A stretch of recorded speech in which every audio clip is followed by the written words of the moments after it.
শেখ মুজিবের ২ খুনিকে ফেরত দিয়েছিল ভারত, দিতে পারবে হাসিনাকেও। গণবিপ্লবের মুখে গত ৫ আগস্ট দেশ ছেড়ে পালাতে বাধ্য হন সাবেক প্রধানমন্ত্রী শেখ হাসিনা। তবে পালানোর আগে ছাত্র ও জনতার বিপ্লবকে ঠেকাতে হাসিনা সর্বশক্তি প্রয়োগ করেন। এতে করে নিহত হন শত শত মানুষ।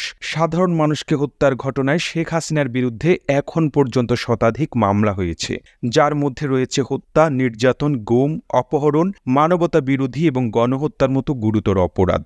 এসব অপরাধের বিচার করতে এখন শেখ হাসিনাকে ফেরত আনার দাবি উঠেছে। হাসিনাকে ফেরত আনা যাবে? ভারত কি তাকে ফেরত দেবে? এই বিষয়টি বিশ্লেষণ করেছে বিশ্লেষণী সংবাদ মাধ্যম দ্য কনভারসেশন।